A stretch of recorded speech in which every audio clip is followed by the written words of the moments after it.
Parti. Parti. Bonsoir. Bienvenue à la 75e Assemblée générale annuelle de la coopérative régionale de Saint-Jean-Baptiste de Rouville. Mon nom est Jean Messier, je suis président du conseil d'administration. M'accompagne à la tribune Jacques Collins, qui est le directeur général. Bonsoir. Et en support, mais non visible à votre écran, il y aura aussi Jean-François Paris, qui est directeur d'ingénierie et des opérations, ainsi que Stéphane Letourneau, directeur des finances. La pandémie qui nous affecte présentement a bouleversé nos vies et l'organisation de l'AGA n'y a pas échappé. Celle-ci étant prévue grandiose et exceptionnelle pour célébrer notre 65e anniversaire, mais ce n'est que partie remise.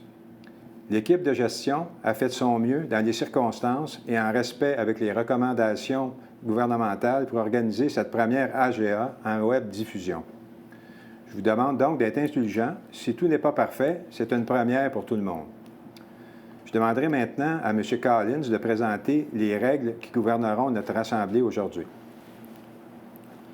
Bonsoir tout le monde. Donc, on va parler du déroulement de l'Assemblée. Pour des raisons d'efficacité, tous les micros sont fermés et il n'y aura pas de conversation verbale. Vous poserez vos questions via la fonction Q&A, questions et réponses. Pour proposer ou appuyer, vous utiliserez la main dans la fonction « Lever la main ». Il va y avoir un petit délai d'attente pour s'assurer qu'on a bien capté les gens qui proposent et qui appuient. La votation des candidats au poste d'administrateur se fera en direct, poste par poste. C'est-à-dire qu'il va y avoir un premier poste, élection, deuxième poste, élection. Le vote sera demandé seulement si un membre exprime son désaccord sur une résolution qui est demandée. Jean, il va vous présenter les administrateurs.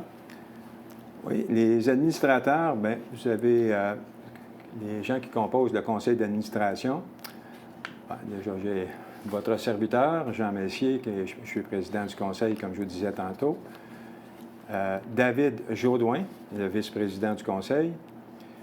Éric Durand, administrateur. Éric est un des membres sortants de charge cette année et n'a pas demandé de renouvellement de mandat. Philippe Gosselin, également sortant, qui sollicite un nouveau mandat.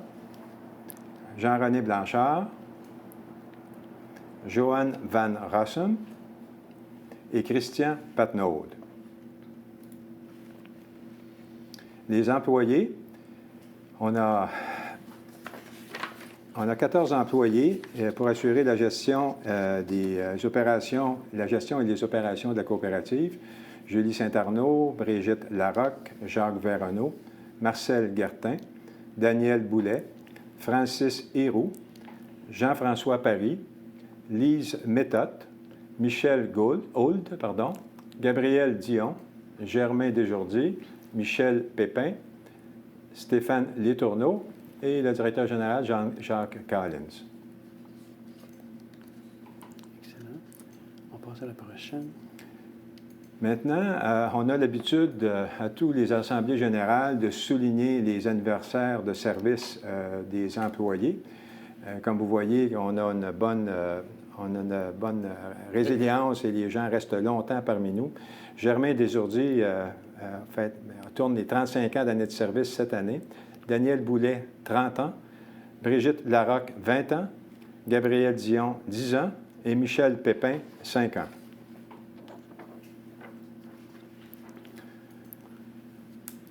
Je vais maintenant procéder à la lecture de l'ordre du jour d'aujourd'hui. Le premier poste, naturellement, est l'acceptation de l'ordre du jour. On aura à accepter le procès-verbal de la dernière Assemblée, prendre connaissance du rapport annuel présenté par le président, prendre connaissance des rapports de la direction, prendre connaissance et adopter les états financiers et le rapport des auditeurs, statuer sur la répartition des trop-perçus, prendre connaissance de l'année 2019, du bilan social de l'année 2019, prendre connaissance des perspectives 2020, nommer les auditeurs, fixer l'allocation de présence des administrateurs, élire les administrateurs. Comme je le mentionnais tantôt, il y a 2 postes qui sont en élection cette année. Approuver les décisions et les règlements adoptés par le conseil d'administration depuis la dernière assemblée annuelle. prendre toute autre décision réservée à l'Assemblée par la loi. Réservée à l'Assemblée par la loi. Suivra une période de questions. À ce moment-ci, je vais demander s'il y aurait un ou des membres qui auraient des points à ajouter à l'ordre du jour. Si c'était le cas, levez la main. Il y a un endroit pour lever la main sur votre écran et écrire votre question dans la section Q et R. On va attendre quelques instants pour vous donner le temps. OK. Il ne semble pas avoir de... OK, on s'est rendu au proposant. Il n'y a pas eu d'ajout à l'ordre du jour. J'aurais besoin maintenant que quelqu'un propose l'adoption de l'ordre du jour. En levant la main, s'il vous plaît. Là, il y en a deux. Monsieur Gaétan Bellavance. Gaétan Bellavance a proposé l'adoption. Est-ce que je pourrais avoir un appuyeur, s'il vous plaît? Antonin Bourassa. Antonin Bourassa a appuyé la résolution. L'Assemblée est donc dûment constituée par les membres présents. Parfait. Donc, je vais vous faire une lecture du procès-verbal en abrégé de la réunion du 17 avril 2019. Il y a eu 129 sociétaires de présents. L'ordre du jour a été proposé par Camille Boileau et appuyé par M. Bernard Sange. Le procès-verbal a eu une lecture abrégée proposée par M. Sange et Jean-René Boisgard qui l'a appuyé. M. Sange a proposé le procès-verbal de l'année précédente et Camillien Boileau l'a appuyé. La lecture du rapport du président et M. Philippe Gosselin a fait son rapport aux membres. Moi-même, j'ai fait le rapport à la direction. L'acceptation des états financiers a été proposée par M. Gaétan Hébert, appuyé par Yvette Vandal, sur le rapport des états financiers du 31 décembre 2018, audité par M. Joël Mainville de la firme RDL. Il y a la répartition des surplus de 2 891 560 en part privilégiée a été proposée par Guy-Paul Lucier et appuyé par Bernard Sange. La nomination des auditeurs, renouvellement de mandat de la firme RDL, a été proposée par Michel Doyon, appuyé par Bernard Sange. L'allocation de présence des administrateurs au montant de 185 pour les administrateurs et 205 pour le président a été maintenue sur la proposition de Bruno Boisvert, appuyé par Linda Edisbury. Le président et secrétaire d'élection. L'Assemblée générale constate que les mandats de David Jaudoin et David Jonotte et Jean-René Blanchard ont arrivé à expiration. Sur proposition de M. Gosselin, appuyé par M. Jean-René Brogard, Jean Collins a été nommé président d'élection. M. Gosselin et M. Gaétan Hébert ont nommé Jean-Pierre Thibault comme secrétaire d'élection. Les postes des candidats, Michel Doyon a été proposé par Sylvie Leclerc, appuyé par André Havard. Le poste de candidat de Christian Patnaud a été appuyé par Jean-Paul Huot et Marc Bérubé. M. David Jaudoin a été proposé par Pierre Ducharme et Nicole Préfontaine. Et Jean-René Blanchard a été proposé par Yves Monaste et Régent Lucier. Les résultats du vote, les gagnants des 3 postes ont été David Jaudoin, Jean-René Blanchard et Christian Patnaud. Une motion de remerciement a été faite par Philippe Gosselin à M. Michel Doyon, qui n'a pas été élu. La ratification des décisions du Conseil ont été proposées par Joanne Lambre et appuyées par Louis-Martin Tremblay. L'anniversaire de service, M. Philippe Gosselin, président, alors remercie les employés pour leur bon service et souligne les anniversaires de service de Marcel Guertin, Lise Méthode, Jacques Véronneau, Jean-François Perry, Francis Hiroux. Il y a eu une série de questions qu'on ne lira pas ce soir. Il y a eu 7 questions avec les réponses. Ils ont été affichées. Il y a eu un tirage de prix de présence, 25 gagnants des certificats d'électricité de 100 plus un gagnant d'un certificat de 500 Ça a été gagné par J.G. Raymond et Fils. La levée de l'Assemblée a été demandée par Marcel Boulay et appuyé par Éric Durand. Merci, M. Collins. Je vais maintenant demander à l'Assemblée pour avoir un proposeur pour accepter le procès-verbal de la dernière Assemblée annuelle du 17 avril 2019.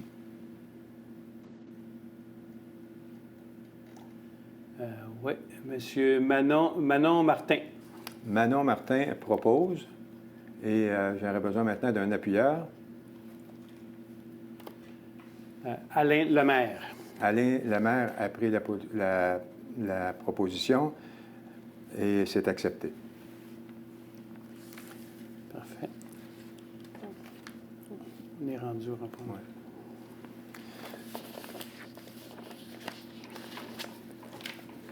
Rapport du président. La 75e édition de la présentation des résultats de votre coopérative s'ouvre sur une nouvelle ère de communication. Il sera tenu cette année, comme vous le savez, comme vous le constatez, en mode web diffusion, considérant l'impossibilité de se réunir en personne à cause de la pandémie en cours. Les résultats de l'année 2019 sont de nouveau excellents. Ils ont permis de dégager un trop perçu record de 3 795 717 $ et trouvent votre coop en excellente santé financière. Cette performance exceptionnelle est principalement due à la croissance du chiffre d'affaires et à l'utilisation optimale de la puissance utilisée, et ceci supporté comme par les années passées par une gestion rigoureuse. Comme vous le savez, le monde de l'énergie est en pleine évolution. Ceci amène son lot de nouveaux défis, mais crée aussi de nouvelles opportunités. Votre conseil d'administration évalue toutes les possibilités pour s'assurer d'être un joueur actif dans la transition énergétique en cours, pour ainsi assurer la pérennité de notre coopérative. Les festivités prévues pour souligner le 60e anniversaire ont été perturbées par les mesures de distanciation en application et ainsi reportées à une date ultérieure. La continuité et la stabilité de notre coop ne sont pas le fruit du hasard. Elle repose sur une équipe d'employés dédiés et motivés à servir les membres, supportés par un conseil d'administration orienté vers le futur. Je les remercie tous pour leur support et leur contribution. Merci. Nous sommes rendus au rapport de la direction. Ça va compter plusieurs pages, donc je vais vous faire la lecture du rapport de la direction en abrégé. C'est une synthèse de tous les documents qui sont dans le cahier qui vous a été envoyé avec la confirmation de votre inscription. Donc, les orientations stratégiques, c'est le maintien des objectifs établis en 2018. 4 grands axes de développement ont été identifiés. Valorisation de l'information sur l'efficacité énergétique et la promotion des avantages auprès des membres. Maximisation de l'utilisation de notre réseau et exploration des occasions offertes de nouvelles énergies. Élargissement de l'offre de biens et services sur base d'opérations similaires à celles de la coop. Secteur ciblé, la production d'énergie. L'élargissement de l'offre de biens et services en général. Au niveau de la structure organisationnelle, on comprend 14 employés. C'est la même structure que l'année dernière, donc une grande stabilité. Aucun départ pour une autre entreprise. Stabilité permet une efficacité accrue. Ceux qui me connaissent, ils savent que l'efficacité, c'est un grand dada. Du point de vue financier, nos trop perçus sont de 3 796 000, c'est arrondi au millier, comparativement à 2 892 en 2018, 1 860 en 2017 et 2 390 en 2016. Année record de trop perçus, principalement attribués à nos clients majeurs en cryptographie, opérant durant toute l'année 2019, progressivement en 2018, et nos nouveaux abonnés commerciaux et agricoles. Une gestion rigoureuse de nos pointes de consommation en période de grand froid a également contribué à cette performance. Du point de vue financier, encore une fois, le chiffre d'affaires en 2019, 23 millions, on tourne la page, merci, 23 810, une hausse significative de 15,6 % par rapport à 20 594 en 2018 et 18 132 en 2017. Les nouveaux clients majeurs, cryptographie, nouveaux comptes agricoles, nouveaux développements résidentiels contribués leur opération au cours de l'année 2018 ont été en pleine opération toute l'année. Augmentation moyenne du tarif d'électricité 0,9 % qui était non significatif versus 0,3 % en 2018. 108 nouveaux abonnés en 2019 comparativement à 38 en 2018 et 36 en 2017. Les coûts d'opération, coûts des produits vendus de 19 092 comparativement à 16 482 en 2018, soit une hausse de 2 610, 15,8 16 370 en 2017, principalement la rubrique achat électricité, plus 1 188. L'achat d'électricité, la hausse est principalement attribuable aux mêmes éléments qu'on a expliqués lors des ventes.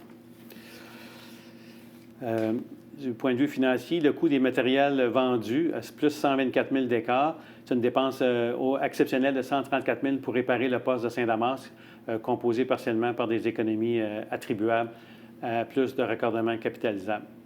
Les créances douteuses, 194 000, un enregistrement d'une provision lié à une protection, à un client sous la protection de la loi des créanciers.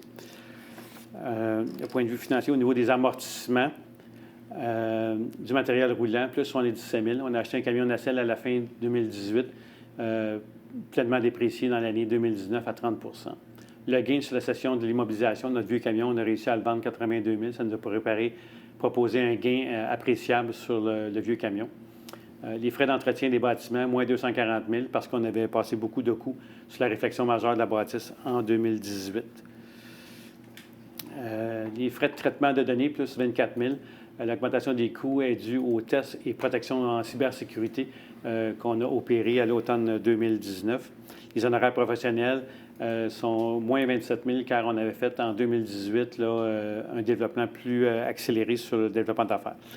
Les salaires et charges sociales, plus 11 000, c'est attribuable à la convention collective du 2 % annuel. Les revenus de placement, plus 84 000. L'augmentation, c'est la hausse des dépôts et la hausse des taux d'intérêt. Parce qu'on a changé notre structure de placement, c'est pour ça qu'on a eu des hausses de taux.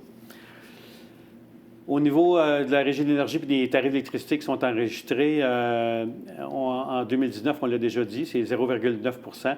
La loi 34 fait que le tarif, le prix de l'énergie est gelé pour l'année 2020 à 0 %. Donc, il n'y a pas d'augmentation. Fait que les tarifs d'électricité a été la première année avec le tarif LG en totalité. Et le gouvernement du Québec a introduit la loi 34 à la fin de l'année, gelant ici le tarif pour l'année 2020 et égal à l'inflation pour les augmentations des 4 années suivantes. L'acquisition d'immobilisation, on y voit la prochaine page. 469 000 d'acquisition d'immobilisation, principalement 436 000 pour le réseau. Le système informatique, pas significatif. L'outillage et pour la bâtisse, non significatif aussi. On passe maintenant au projet réalisé. La poursuite de l'inventaire géolocalisé des équipements du réseau qu'on a débuté en 2015. Ce qu'il faut comprendre, c'est que c'est pas, on ne passe pas un temps plein là-dessus. On fait ça entre des travaux et des pannes. Fait que moins on a de pannes, plus on peut en faire. Au 31 décembre 2019, le système est implanté à 100 %. 70 % des emplacements sont géolocalisés et 40 % des équipements sont inventoriés.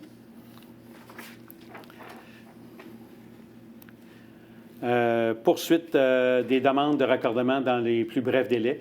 C'est un objectif de service à la clientèle qu'on a toujours maintenu. Poursuite des travaux d'entretien préventif du réseau, de même que le programme de contrôle de la végétation. C'est dans le but toujours d'améliorer notre indice de continuité.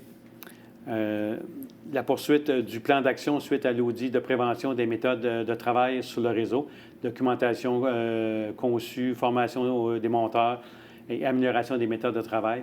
Je crois que c'était la méthode Hogan qu'on a faite de formation en 2019. Le matériel roulant, on a mis en service le camion, comme j'ai déjà mentionné. Au niveau de la technologie de l'information, on a eu une audit de sécurité avec une firme spécialisée en la matière de toutes nos installations, incluant le portail et le site Internet. On a fait une mise à jour de nos logiciels pour augmenter le niveau de sécurité et on a revu certaines de nos pratiques de gestion. Au niveau du bâtiment, ça a été la fin des travaux majeurs qui sont terminés pendant l'année. Autre projet, bien sûr que l'InfoCoop, on avait démarré ça, je pense, en 2018, et ça a pris de l'ampleur et c'est un document qui est très apprécié des membres et il nous permet de communiquer toutes sortes d'informations. On a un bon taux de réponse des membres là, au niveau de la satisfaction du document. La mise en place de la page Facebook pour informer les membres lors des pannes aussi, c'est très apprécié. Le nombre augmente sans cesse. Une nouvelle page sur notre site Web offrant divers liens sur l'efficacité énergétique a été ajoutée aussi.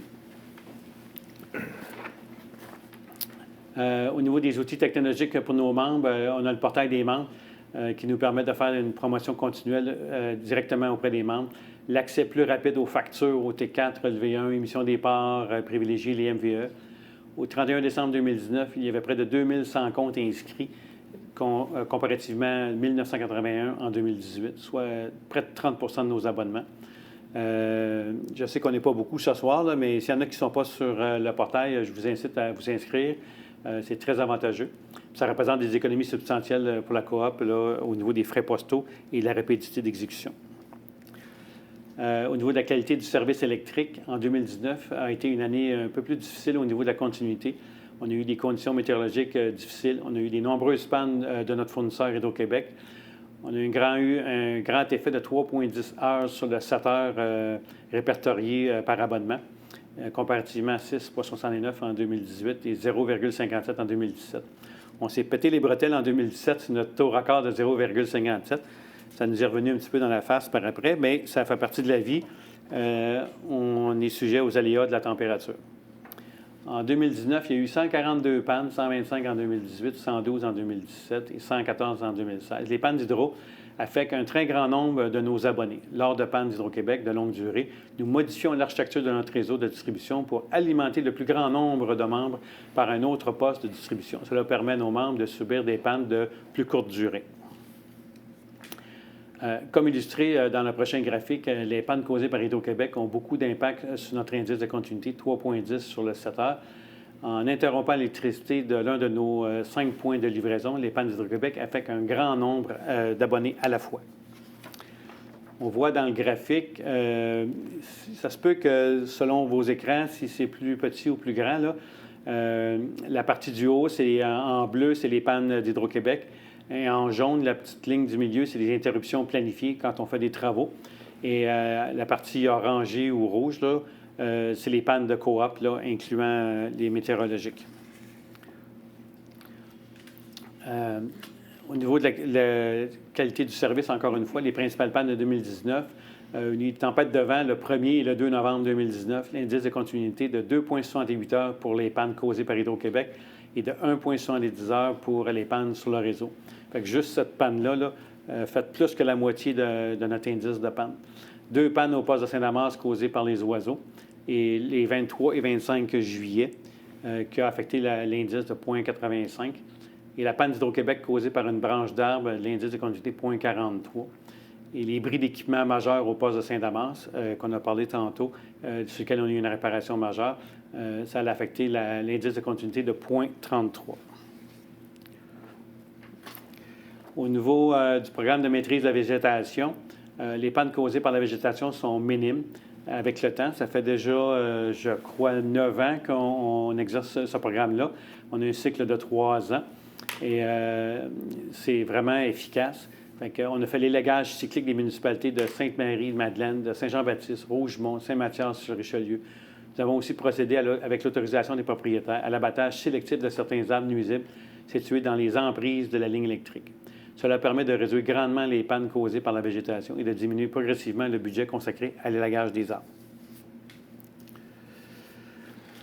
Merci, Jacques.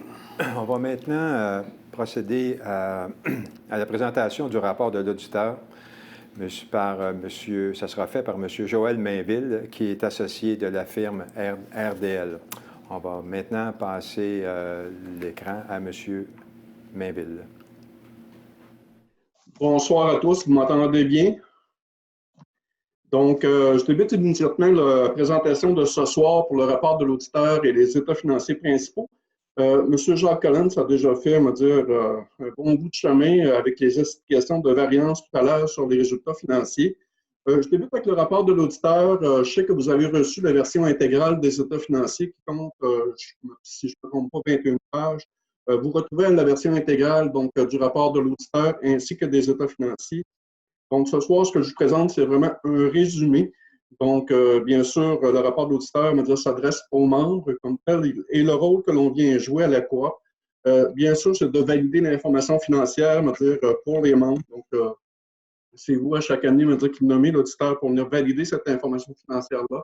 Donc, pour venir valider également la situation financière de la coop au 31 décembre. Donc, le rapport de l'auditeur, c'est un rapport sans réserve que nous avons émis sur les états financiers. Donc, il y a deux conditions pour bien comprendre le rapport de l'auditeur, deux conditions essentielles pour pouvoir émettre un rapport sans réserve, bien sûr, d'avoir accès à toute l'information financière. Donc, ça a été le cas auprès de la coop avec la très bonne collaboration du personnel au niveau de la coopérative. Et bien sûr, donc, de présenter les états financiers selon la loi sur les coopératives. Donc, ce qui a été fait également, donc, ce qui est important pour les membres, c'est de vous dire ce soir, me dire que la situation financière, ça représente bel et bien, me dire, au niveau du travail qu'on a pu faire auprès de la coop, ça représente bel et bien la situation financière, donc je dirais même l'excellente situation financière pour la coop avec des résultats, comme le mentionnait M. Collins, avec des résultats records pour l'exercice du 31 décembre. Donc, au niveau recommandations, vous pouvez le voir à l'écran comme tel. Donc, il y a d'excellents contrôles en place au niveau des données financières, tant au niveau de la facturation, les revenus, les dépenses, les charges, donc les approbations, avec le rôle du conseil d'administration au niveau de la surveillance du comité d'audit également qui est présent. Donc, aucune recommandation qui a été faite sur les données financières suite à notre mandat pour le 31 décembre 2019.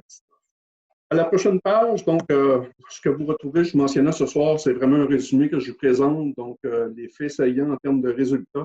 Vous le voyez à l'écran, donc en termes de chiffre d'affaires, que M. Collins a déjà donné l'explication au niveau de la variance, que l'ajout de clients importants au cours de l'année 2019, donc pour l'année complète, qui explique la variance. Donc 23 810, permettez-moi d'arrondir au millier pour l'exercice 2019, avec un coût des produits vendus donc de 19 091.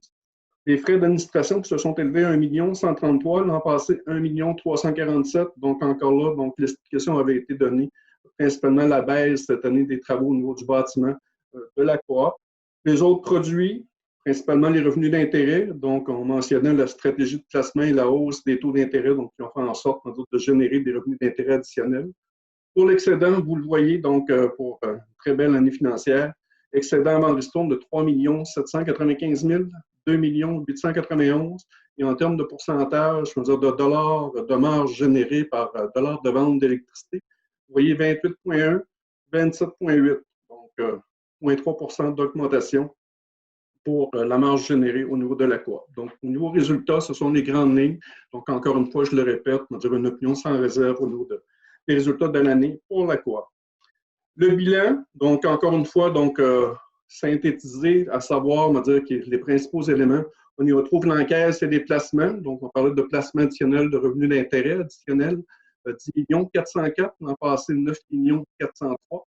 Les autres actifs, tout simplement un peu plus d'informations. Qu'est-ce qu'on y retrouve à l'intérieur? Bien sûr, les inventaires, donc les pièces de rechange pour le réseau principalement. Les IMO, donc terrain, bâtisse, et bien sûr le réseau électrique, qui est une composante importante des autres actifs. Donc, au niveau des IMO, ça représente 7,5 millions sur le 11 236 000. Et bien sûr, les comptes à recevoir, donc au 31 décembre, qui est inclus dans le 11 236 000, ça représentait grosso modo 3 millions. En actif total, 21,6 millions, l'an passé 20 432 000. Passif à court terme, donc principalement les fournisseurs réguliers de la coop, donc majoritairement, on va dire, avec Hydro-Québec, donc la facturation courante du mois de décembre, donc 4 701 000 de passif à court terme, l'an passé 5 024 000. Et bien sûr, encore une fois, je le répète, donc pour démontrer la situation financière, vous voyez l'avoir de la coopérative, 16 millions, donc ce qu'on appelle l'avoir de la coopérative, l'avoir des membres, 16 940 000. L'an passé, 15 408 000. Donc, l'augmentation avec le trop perçu généré ou l'excédent généré de l'exercice qui vient s'ajouter. Déduction faite dans de la ristourne de l'an dernier, donc selon la loi qu'on vient toujours comptabiliser un an plus tard. Donc, vous voyez, ça représente à peu près, si je regarde l'avoir de la coopérative sur le passif à court terme, donc pour démontrer la situation financière, c'est pratiquement 3,6 fois la couverture du passif donc, pour la situation financière de la coop au 31 décembre. Et le dernier élément qui vous a été fourni, me dire en regard de l'information financière, donc les grandes lignes, je vous ai présenté les résultats et le bilan. Vous avez le tableau, donc vous voyez les trop perçus générés depuis 2008, si je ne me trompe pas, donc à gauche complètement, aller jusqu'à 2019, donc qui est en vert, donc l'année exceptionnelle pour la coop pour le 31 décembre 2019. Vous voyez pratiquement pour les 4-5 premières années assez stable. Vous voyez par la suite augmentation, mais encore une fois pour les 4-5 années, donc des résultats assez stables.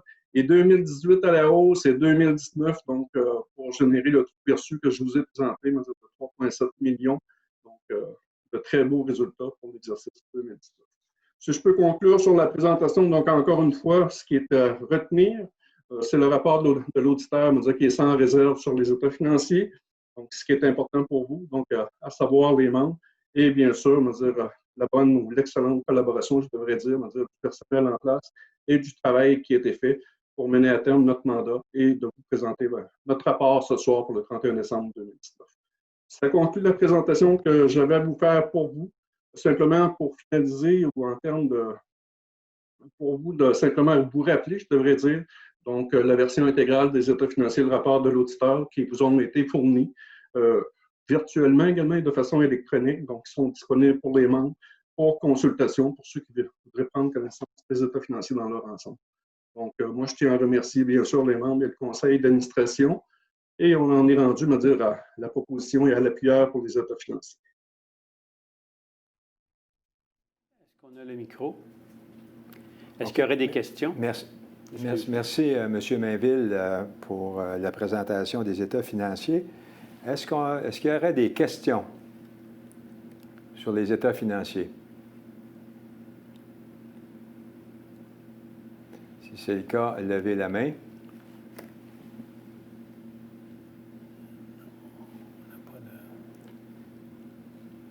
OK, il n'y a pas de questions. OK, il ne semble pas y avoir de questions. À ce moment-là, je demande à l'Assemblée un proposeur pour accepter les états financiers au 31 décembre 2019. M. Gaétan Bellavance. Gaétan Bellavance, M. Gaétan Bellavance propose et un appuyeur. Michel Doyon. Michel Doyon appuie la résolution d'accepter les états financiers au 31 décembre 2019. Proposition acceptée. Avant de passer au point suivant, nos excuses à M. Gaétan Bellavance qui avait posé une question lors du rapport de la direction et on n'a pas vu la question là, avant de passer au point suivant. Donc, je vais lire la question de M. Bellavance. Là. Il voulait savoir où étaient installés les clients en cryptographie. C'est Mont-Saint-Grégoire et Sainte-Marie-Madeleine, dans les deux municipalités. Fait que ça répond à la question. Encore nos excuses, M. Bellavance. Merci, M. Collins.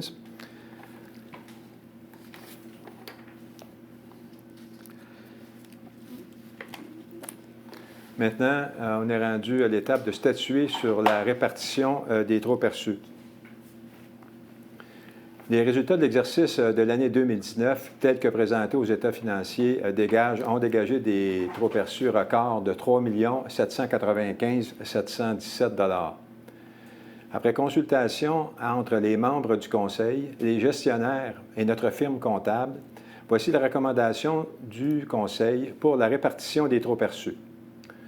Votre conseil d'administration vous recommande de verser la somme de 750 000 à la réserve générale et d'émettre la somme de 3 45 717 $ en ristourne au comptant. Cette décision a été basée, le 750 000 $ est principalement mis en réserve pour le développement de la coop. Et considérant que la coop est bien capitalisée et la COVID, la pandémie que l'on vit maintenant qui affecte beaucoup que tout le monde est affecté par ça, bien, on souhaite que ça aide les gens de passer au travers de cette période difficile. J'aurais besoin maintenant d'une proposition pour accepter la répartition des trop perçus de 2019. M. Louis Gosselin. M. Louis Gosselin propose et c'est appuyé par... Attendez. Éric Durand. Éric Durand appuie la proposition. La proposition est acceptée. Merci. Je vais demander maintenant à M. Collins de poursuivre avec le bilan social. Je vais changer. Oui. Le bilan social, c'est un exercice qu'on fait à chaque année. Et cette année, on a eu des petits éléments particuliers que je vais pouvoir vous expliquer. Au niveau des dons, on a un montant de 19 435 versus 13 635 et 14 000 l'année suivante. En termes de nombre, c'est sensiblement la même chose. C'est qu'on a doublé notre mise pour la guignolée. On a doublé la mise. Au lieu de donner 500 $ pour les 14 organismes, on a donné 1 000 $ pour les 14 organismes. Ça vient changer beaucoup la donne. Au niveau de la commandite, c'est assez stable. Au niveau de l'efficacité énergétique, c'est un nouveau programme qu'on a mis en place à l'automne. Fait qu'on a eu 4 demandes en fin d'année. Et je crois qu'on est rendu à 6 ou 7 là, déjà à mi-année 2020. Fait que c'est un programme qui prend de l'ampleur. Les bornes électriques, on voit que les véhicules électriques prennent de l'ampleur aussi. On est passé de 6, 13 et maintenant à 20 en 2019.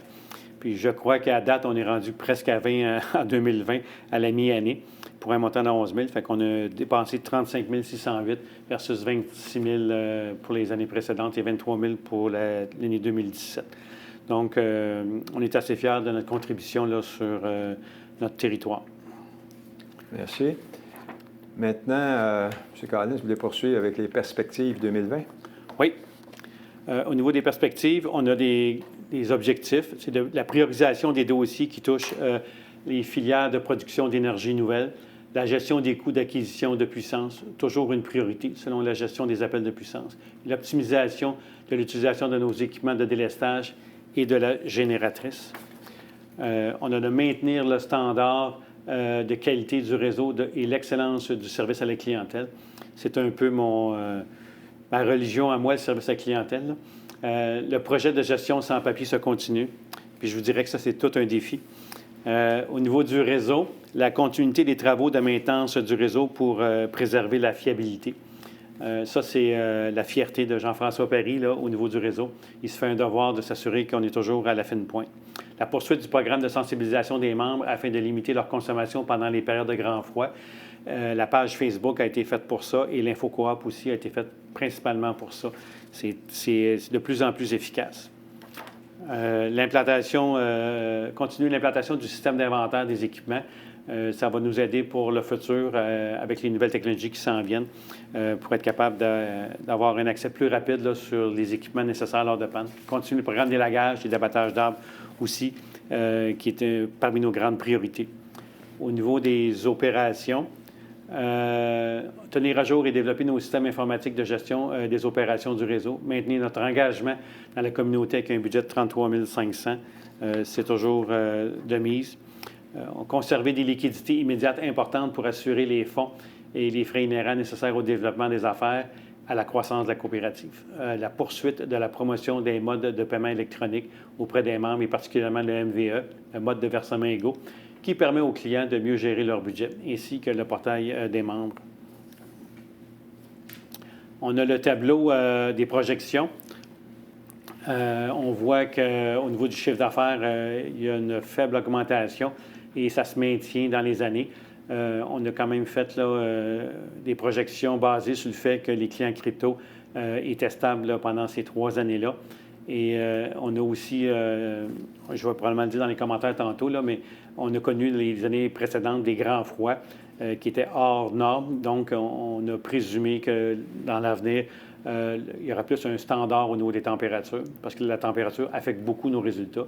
Ce qui fait qu'on a prévu des excédents là, de 3,5 en 2020 et jusqu'en 2022, là, assez stable, avec une marge aussi relativement stable.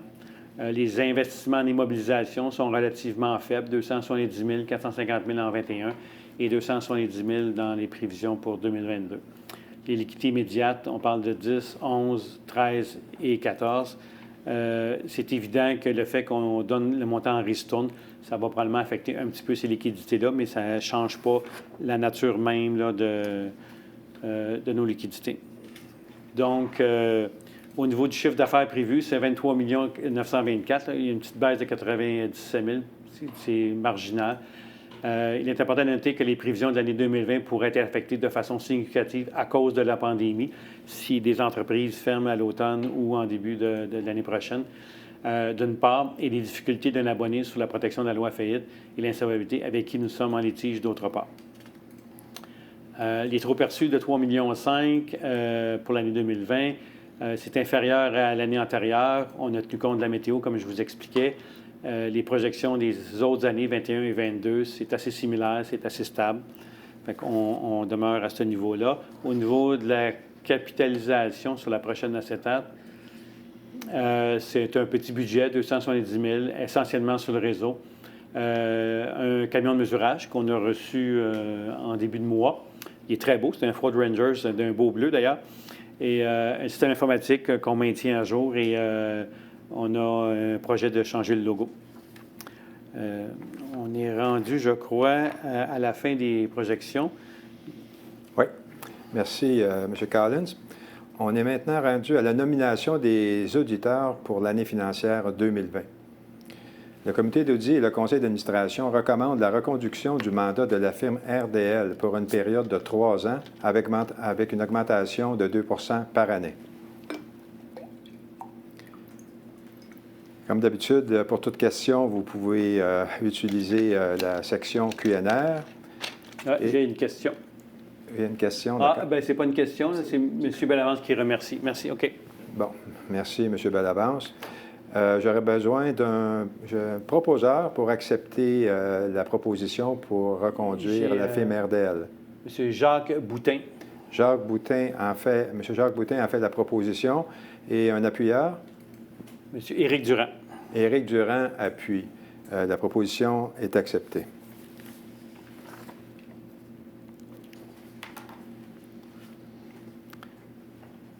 Je vais me permettre de faire cette présentation-là, considérant que ça touche les administrateurs, dont le président.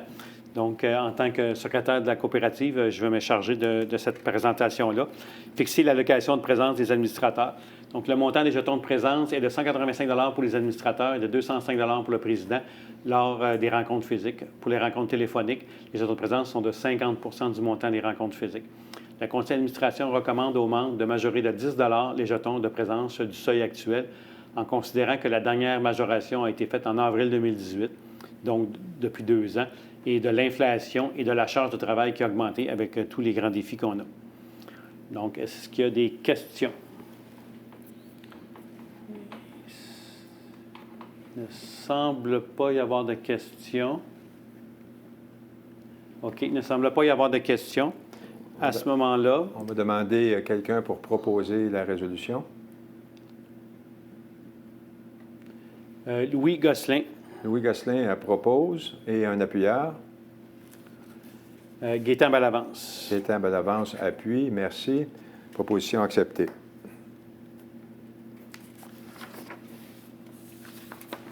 Excellent. Oui, j'arrive. On est maintenant rendu à l'élection des administrateurs. Les mandats d'administrateurs de deux administrateurs, M. Éric Durand et Philippe Gosselin, sont échus. Nous les remercions pour leur bon service. 2 postes à combler, donc, et on a reçu 6 membres ont proposé leur candidature. Il y a donc élection. Le vote se fera en 2 temps.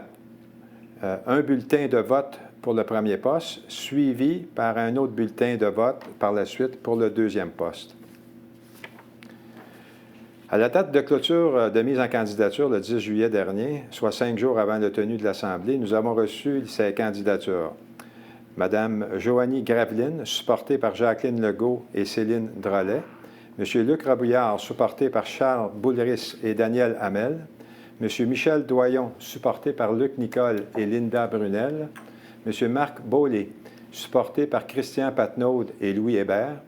M. Philippe Gosselin, supporté par Luc Rodier et Louis Gosselin. Et Jean-François Boisvert-Martel, supporté par Alexandre Jaudoin et Sylvain Jaudoin.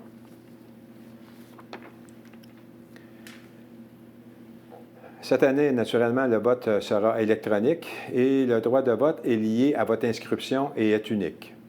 Les votes sont anonymes et les bulletins de vote seront détruits automatiquement après le vote. Un chronomètre apparaîtra vous indiquant le temps alloué pour exécuter votre droit de vote. Vous devez cocher une seule case parmi les 6 présentés sur le premier bulletin de vote.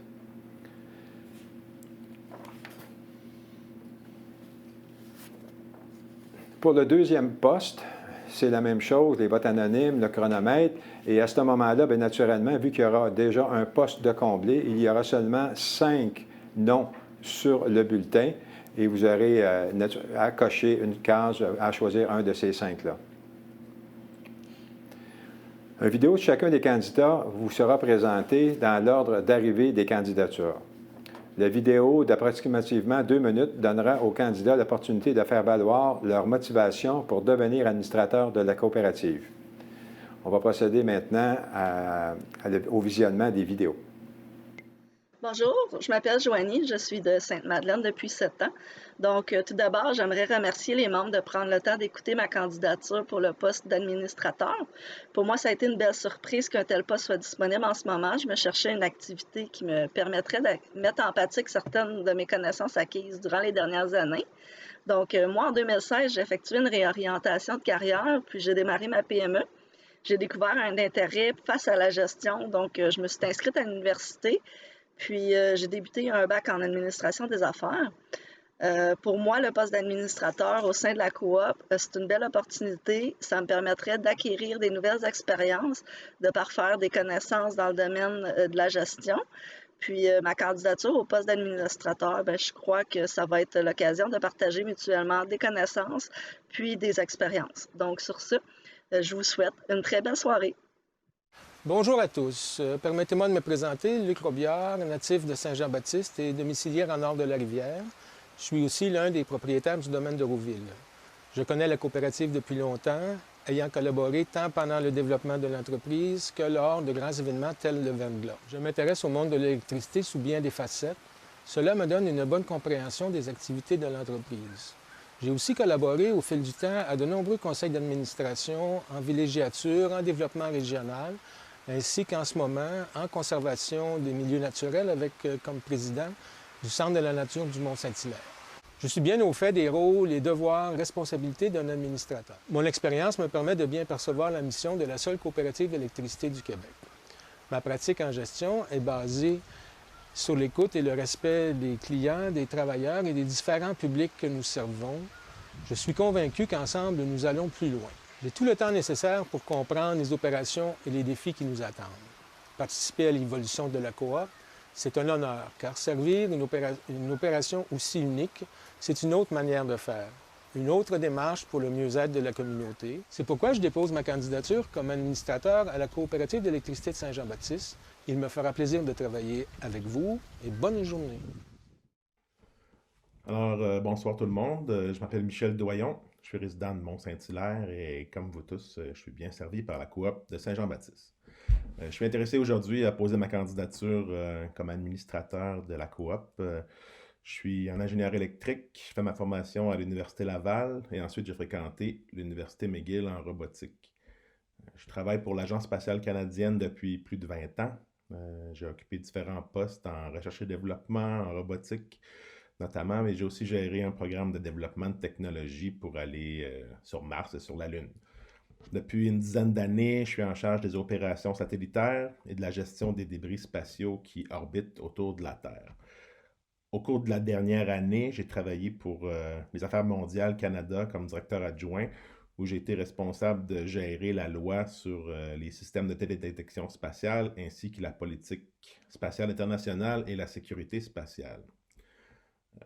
Ce qui me motive à me présenter comme administrateur de la coop, c'est vraiment de mettre à profit mon expérience, mon expertise au bénéfice de notre communauté, plus particulièrement avec la montée des énergies renouvelables comme l'éolien, le solaire ou autre. Je pense qu'il serait bon pour nous de regarder si ou comment on peut tirer profit de cela pour le meilleur bénéfice de nos membres pour le long terme. Par exemple, on pourrait penser à la possibilité d'avoir une portion de l'énergie générée localement selon des périodes, puis augmenter nos surplus, nos ristournes. Le fait qu'on a une forte représentation agricole avec des infrastructures importantes parmi nos membres pourrait être un avantage net, tant pour les membres eux-mêmes que pour la coop. En fait, il y a plusieurs possibilités à explorer. Par contre, il ne faut pas sauter d'étape. Ça prend un bon cas d'affaires, puis il faut bien analyser le tout et surtout, ça va prendre votre support. En terminant, je suis marié depuis 28 ans à une professionnelle de la santé qui pratique dans la région depuis plus de 25 ans. J'ai 2 grands-enfants de 23 et 25 ans. J'aimerais grandement faire partie du conseil d'administration de notre coopérative pour le prochain mandat. J'apporte du sang nouveau, de l'expertise et de l'intérêt. Pour ceux qui s'en rappellent, je m'étais présenté l'an passé, puis après un premier tour où on était ex aequo, il m'a vraiment manqué comme quelques voix pour la suite. Donc, je suis toujours intéressé et je m'en remets à vous pour soutenir ma candidature. Bonjour, je me présente, Marc Beaulé, des Rangs du Petit 30, Saint-Jean-Baptiste. Alors, j'habite dans la région depuis 2001. Je suis conseiller municipal à la municipalité de Saint-Jean-Baptiste depuis la dernière élection, 2017.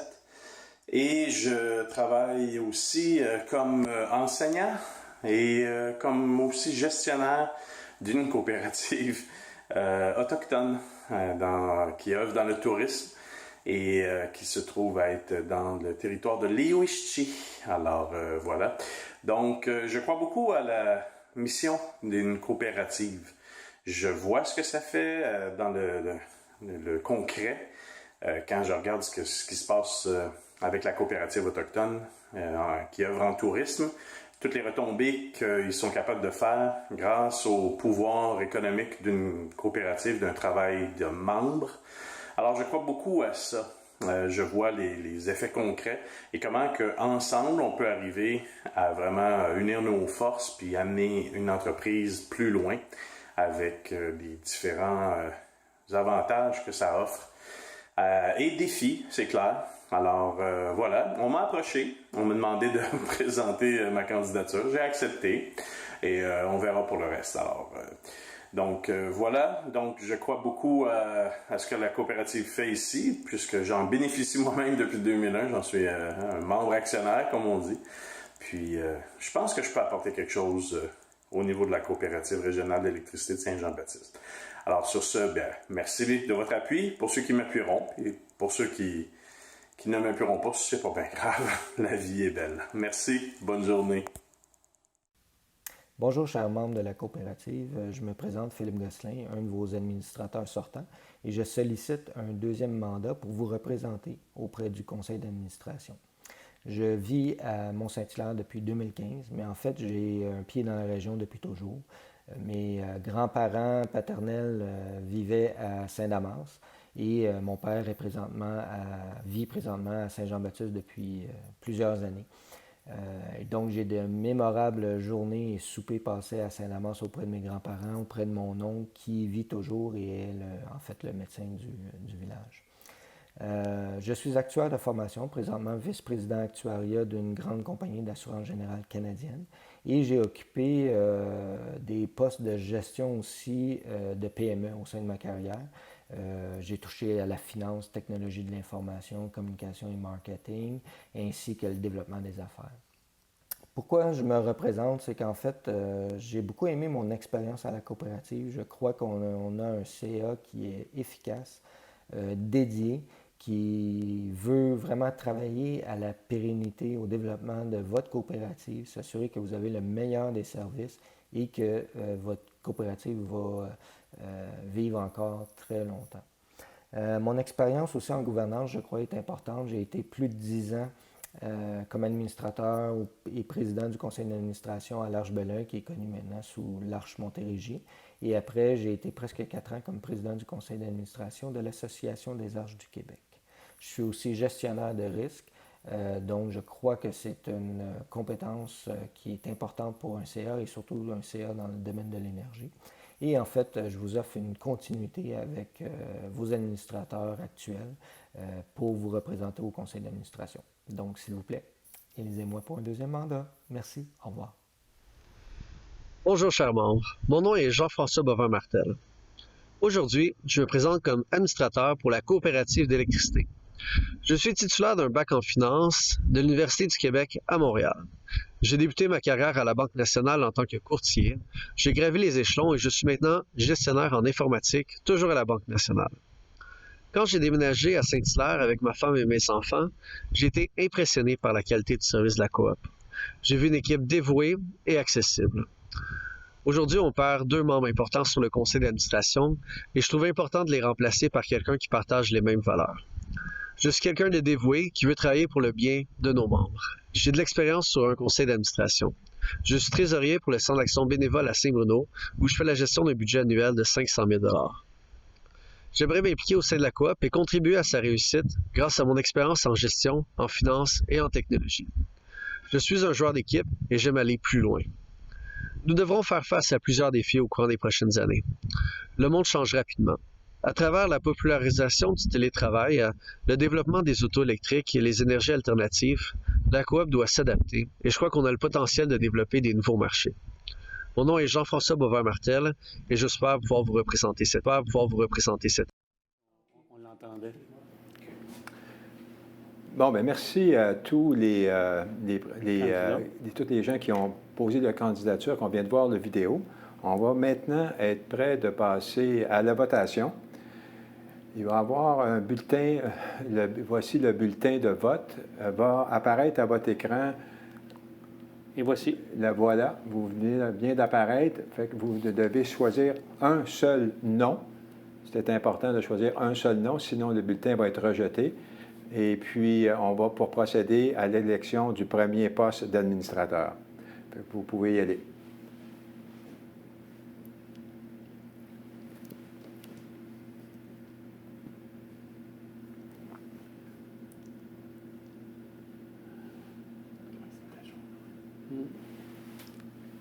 Philippe est en tête, là. Philippe va être réélu. Jean-François Martel, il attend la...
Un petit peu de difficulté, là. Est-ce que les micros sont ouverts? Oui. Oui. Il semblerait que les votes ne bougent plus.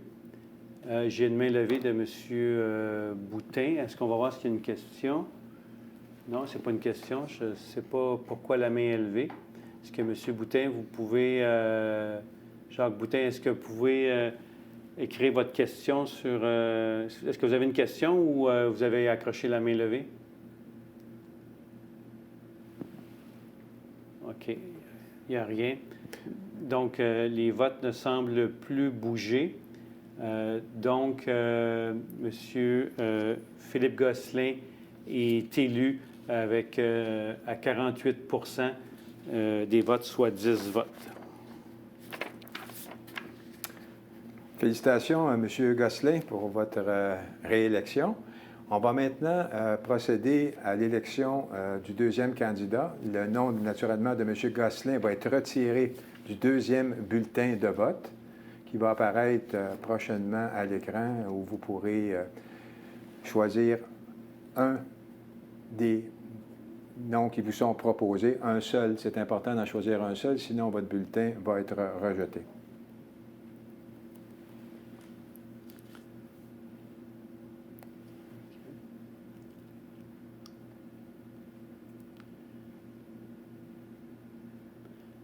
OK. On voit apparaître le deuxième bulletin de vote. OK.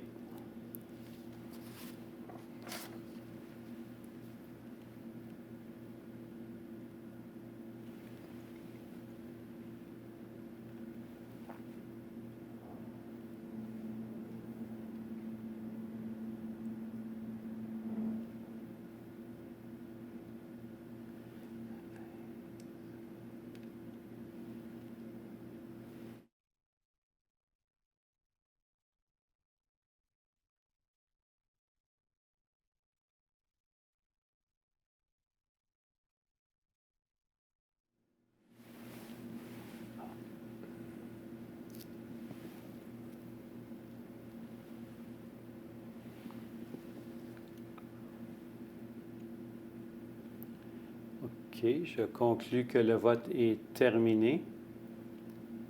Parfait. Il y a Monsieur Michel Doyon, avec 36 % des votes, est élu au deuxième poste. Félicitations, Monsieur Doyon.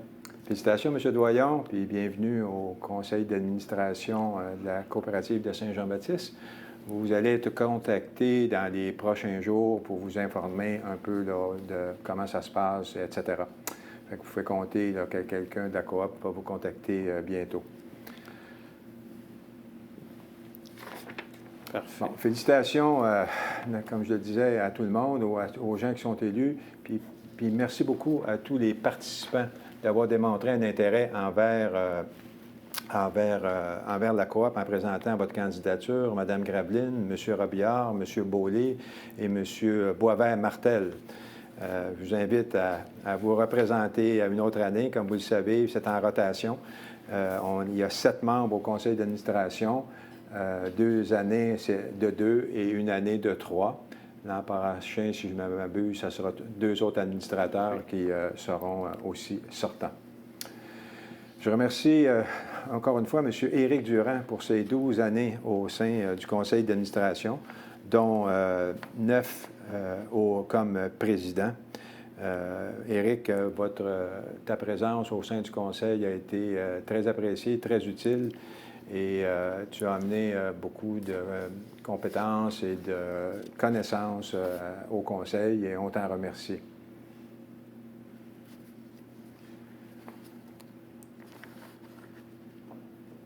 Le 75e anniversaire. Est-ce qu'on peut faire disparaître les bulletins de vote de l'écran? Oui. C'est parti? OK. D'accord. Considérant la situation, je n'ai parlé tantôt dans mon petit laïus d'introduction, considérant la situation de la pandémie de la COVID-19, nous avons été obligés de reporter les activités de nos célébrations à une date ultérieure.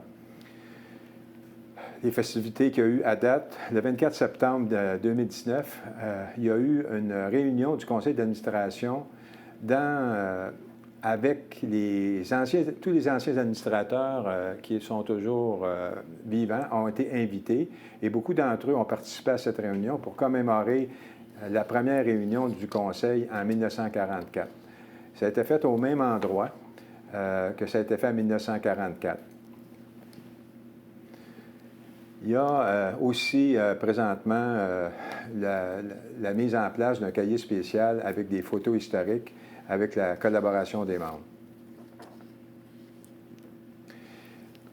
Les activités du conseil d'administration et de ses comités au cours de la dernière année. Le conseil d'administration a tenu 11 séances ordinaires et 1 séance de planification stratégique.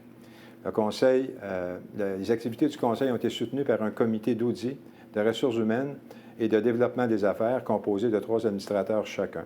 22 rencontres ont été tenues de ces comités en cours d'année par ces comités-là. Le dossier de développement des affaires, l'audit des comptes de la coop et divers dossiers de ressources humaines ont été les principaux mandats de ces comités. 4 séances de formation des administrateurs ont aussi eu lieu.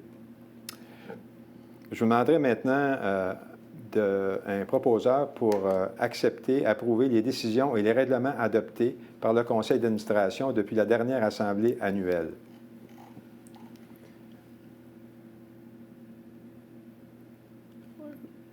Louis Gosselin. Louis Gosselin propose et un appuyeur. Luc Robillard. Luc Robillard appuie la résolution qui est acceptée. Merci.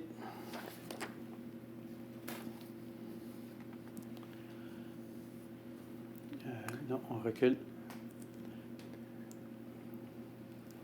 On est rendu à...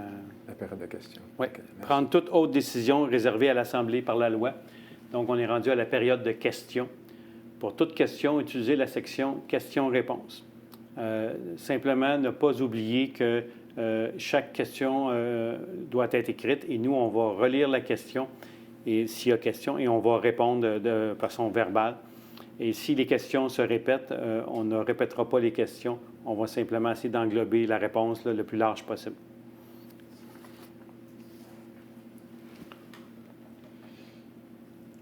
Okay. Il ne semble pas y avoir de questions. On va donner encore un petit peu de temps à nos gens, peut-être. C'est correct. Bien, ça veut dire que c'est pas mal toute classe qu'on a dit, hein? Ça doit être clair. Ça doit être clair. Excellent. Je crois que ça confirme, là. D'accord. Il n'y a pas de questions. Merci. Ah, il y a une question qui vient d'apparaître. D'accord. Allez-y. On va juste changer la souris. Ouais, ça. Est-ce que le projet de service Internet fait toujours partie des plans de la coop? Je vais vous demander de répondre à ça, M. Collin. Oui. Effectivement, on avait un projet là, de service Internet et le gouvernement du Québec a mis en place à l'automne, fin d'automne, puis le programme Branchez vos régions. Et je crois que la fin des mises en candidature pour les projets dans notre région était le 16 ou 17 décembre, en tout cas juste un peu avant Noël. Et considérant ça, le projet Branchez vos régions couvrait ce qu'on appelle les zones désertiques où il n'y avait pas d'Internet. Et le dévoilement des entreprises qui ont proposé des projets ont été dévoilés à la fin du mois de juin. Et donc, le projet de la coop ne tient plus parce qu'on n'a plus à s'impliquer là-dedans, sauf de devenir un fournisseur pour nos lignes électriques, notre poteau, proposer notre réseau aux deux firmes. Je crois que c'est Cooptel et Bell qui, selon les secteurs. Puis je ne veux pas m'aventurer de savoir de quelle ville à quelle ville, là, mais c'est les deux entreprises qui ont été retenues dans notre secteur. Donc, eux, je crois qu'en cours d'année, ils vont mettre en place le programme et pour pouvoir brancher la majorité des membres, ce qui est une très bonne nouvelle pour nous autres. L'implication de coop est minime et les membres vont être mieux servis là, que s'il y avait juste les faibles vitesses là, qui sont présentes. On a une autre question? Oui. Belle présentation. Félicitations à vous tous. M. Bellavance. Merci, M. Bellavance. Merci, M. Bellavance. Combien de personnes assistent à l'Assemblée? On a 31 participants. Il y en avait 54 d'inscrits. Il y en avait quelques-uns de plus, je pense, au départ. Hein? Oui, on a perdu des joueurs en cours de route. Là. D'accord. Bien, s'il n'y a pas d'autres questions, il ne semble pas en avoir. Bien, merci. Et maintenant, je vais céder la parole à M. Collins, qui a un petit mot à nous dire. Ah, ben oui. Le moment le plus difficile de la soirée. Attends, d'accord, merci. Je pensais que j'avais oublié. Oui, il faut juste changer la page. C'est bon, oui. Ah, ben écoutez, vous l'avez vu dans la documentation qui a été annoncée et sur la page du site Internet. Là, je quitte la coop le 31 juillet prochain, c'est-à-dire dans un peu plus de 2 semaines. Pour moi, c'est un moment très difficile, mais j'ai choisi de consacrer mon temps à mes enjeux familiaux en premier et de mettre de côté ma passion pour la coop. Ce fut les plus belles années de ma carrière et je quitte avec le sentiment du devoir accompli. La coop est en bonne santé, tant du point de vue financier qu'organisationnel, grâce à une équipe soudée très solidement. J'en profite pour remercier tous ceux avec qui j'ai eu la chance de collaborer pendant toutes ces années. J'offre ma collaboration pour la transition à la nouvelle direction générale, ainsi que pour certains dossiers, si le besoin se fait sentir. Longue vie à la coop. Merci. Merci, Jacques. Bien, le leadership, la rigueur et la saine gestion font partie de la marque de commerce de Jacques Collins. Et c'est ce qu'il a appliqué au cours des 13 années passées au sein de la coop. Jacques a grandement contribué au maintien et à l'amélioration du niveau de service, ainsi qu'à la fiabilité de notre réseau de distribution. J'aimerais aussi souligner particulièrement son rôle d'ambassadeur au sein du mouvement coopératif, son implication à l'AREC, l'Association des redistributeurs d'électricité du Québec, ainsi qu'aux autres organisations où il nous a toujours fièrement représentés. Au nom du conseil d'administration, de tous les employés et de tous les membres de la coop, nous te souhaitons, Jacques, une retraite bien méritée, santé, longue vie, puis tu vas nous manquer. Merci. Merci.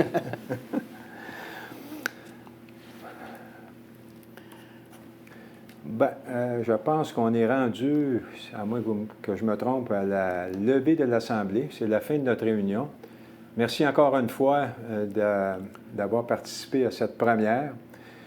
Et j'aurais maintenant besoin d'un proposeur pour lever l'Assemblée. M. Marc Beaulieu. Marc Beaulieu en fait la proposition. Et qui l'appuie? On va attendre que ça disparaisse. M. Éric Durand. Éric Durand appuie.